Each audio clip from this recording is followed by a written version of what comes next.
بسم اللہ الرحمن الرحیم۔ السلام علیکم ورحمۃ اللہ وبرکاتہ۔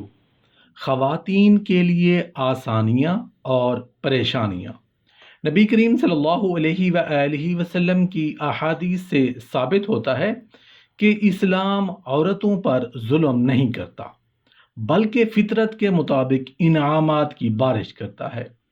اللہ تعالیٰ نے عورتوں کے بڑے انعامات رکھے ہیں، جن میں سے 7 یہاں پر پیش کیے جا رہے ہیں۔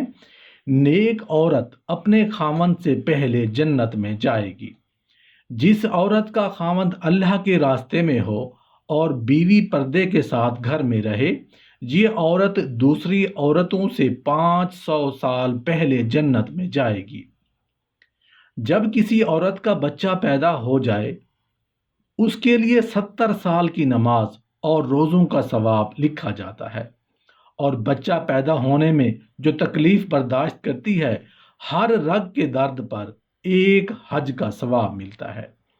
جو عورت بچے کی بیماری کی وجہ سے رات کو جاگے، اس کے تمام گناہ معاف ہو جاتے ہیں اور 12 سال کی عبادت کا اجر ملتا ہے۔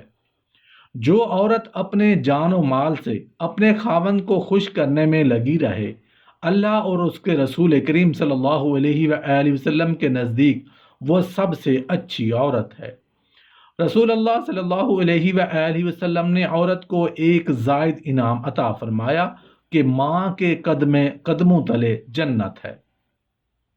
حضرت ابو ہریرہ رضی اللہ عنہ فرماتے ہیں کہ نبی کریم صلی اللہ علیہ وآلہ وسلم نے فرمایا، ایمان میں کامل ترین شخص وہ ہے جو سب سے زیادہ با اخلاق، اور تم میں سب سے بہتر وہ ہے جو اپنی عورتوں کے لیے بہتر ہو۔ حضرت ابو احمد حلوائی رحمۃ اللہ علیہ سے روایت ہے کہ مرد اپنی عورت کو 12 باتیں تعلیم کرے تاکہ عورت کو اعلیٰ درجہ ملے اور اس کا پاک بیویوں میں شمار ہو۔ عورت کے متعلق وہی خدمات ہوں جو پردے میں گھر کے اندر انجام دی جائیں۔ اسے ایسے کام پر مجبور نہ کیا جائے جو اس کو پردے سے باہر نکال دے، کیونکہ عورت کا پردے سے باہر نکلنا کشف عورت کی مانند ہے اور سراسر خلاف مروت اور شریعت ہے۔ حلال روزی سے اس کو غذا پہنچائے، کیونکہ غذائے حرام سے جو گوشت پیدا ہوتا ہے وہ دوزخ کی آگ سے جلایا جائے گا، اور اس کا تمام گناہ قیامت تک شوہر ہی کے سر رہے گا۔ عورت کو اچھے لقب اور نام سے یاد کرنا چاہیے۔ اگر عورت پکارے تو اس کی طرف نرمی سے توجہ ہونا چاہیے۔ عورت کو ایمان اور اسلام کے ارکان کی تعلیم دیں تاکہ اس کی آخرت درست ہو۔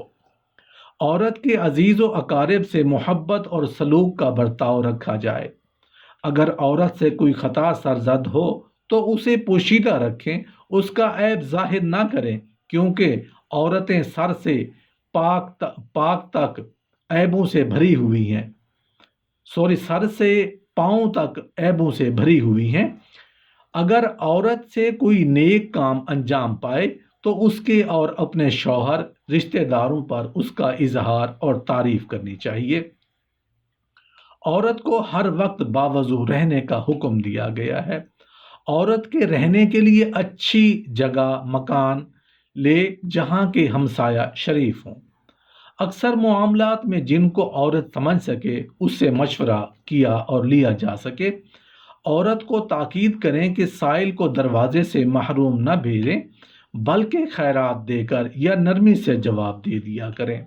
روایت میں ہے کہ حضرت حوا علیہ السلام نے جنت میں جب منع کیے ہوئے پھل کو کھا لیا تو اللہ تعالیٰ نے ان کی نسل سے عورتوں پر 16 مختلف تکالیف مسلط کر دی۔ ماہواری اور حیض مسلط کر دیا گیا۔ پیدائش کے وقت درد ذہ مسلط کر دیا گیا۔ اپنے ماں باپ سے جدا ہونا اور ایک اجنبی مرد کے ساتھ زوجیت کا تعلق رکھ کر زندگی بسر کرنا مسلط کیا گیا۔ نفاس، وہ خون جو بچہ جننے کے بعد جاری ہوتا ہے، مسلط کر دیا گیا۔ طلاق کا اختیار ہر وقت مرد کو ہے، عورت کو اس سے محروم رکھا گیا۔ میراث میں عورت کا حصہ مرد سے کم ہے۔ جمعہ، عیدین اور جنازے کی نماز مردوں پر فرض ہے۔ مرد کے لیے جائز ہے کہ ایک ساتھ 4 عورتیں اپنے نکاح میں رکھے اور عورت صرف ایک ہی مرد کے نکاح میں رہ سکتی ہے۔ عورت کا اعتکاف صرف اپنے گھر میں ہو سکتا ہے، مسجد میں نہیں۔ 2 عورتوں کی گواہی ایک مرد کے برابر ہے۔ عورت کے لیے جائز نہیں کہ بغیر کسی رشتہ دار محرم کے ساتھ لیے سفر کر سکے۔ عورت کو اپنی ذات کا کوئی اختیار نہیں، بلکہ وہ مرد کے قبضے میں ہے اور وہ کفار سے جہاد کرتے ہیں، جبکہ عورتوں کے لیے ان میں سے کوئی بات ضروری نہیں۔ عورتوں میں امیر، حاکم اور قاضی بننے کی بجائے یہ احکام مردوں کے لیے سپرد کیے گئے ہیں۔ اجر و ثواب کے 1000 حصے ہیں، جن میں عورت کے لیے صرف ایک حصہ ہے، باقی مردوں کے لیے۔ بدکار عورتوں میں ایک کو قیامت کے دن آدھی امت کے برابر عذاب ہوگا۔ شوہر کے مرنے اور طلاق پانے کے بعد عدت پوری کیے بغیر نکاح نہیں کر سکتی۔ بعض علماء کرام فرماتے ہیں کہ جس عورت میں 11 عادتیں ہوں وہ ہمیشہ دوزخ میں رہے گی۔ شوہر کی اجازت کے بغیر گھر سے باہر جانے والی، کھانے کپڑے پر شوہر سے جھگڑا کرے اور اس کے وسائل سے زیادہ مانگے ایسی عورت، شوہر کی عزت میں نقصان لانے کی کوشش کرنے والی عورت، شوہر کے طلب کرنے پر حاضر نہ ہونے والی عورت، شوہر کے ماں باپ کو تکلیف دینے اور برا بھلا کہنے والی عورت ہمیشہ جہنم میں رہے گی۔ بزرگوں اور شہداء کے مزارات کی زیارت کرنے والی، شوہر کا مال بغیر اجازت اپنے ماں باپ کو دینے والی عورت ہمیشہ جہنم میں رہے گی۔ ہر وقت اپنے شوہر سے ترشی اور سختی کے ساتھ پیش آنے والی عورت جہنم میں رہے گی۔ نجوم اور فال وغیرہ کا اعتقاد رکھنے والی عورت جہنم میں رہے گی۔ غیر محرموں کو دیکھنے کے لیے مکان میں کھڑکی سے رکھنے والی عورت جہنم میں رہے گی۔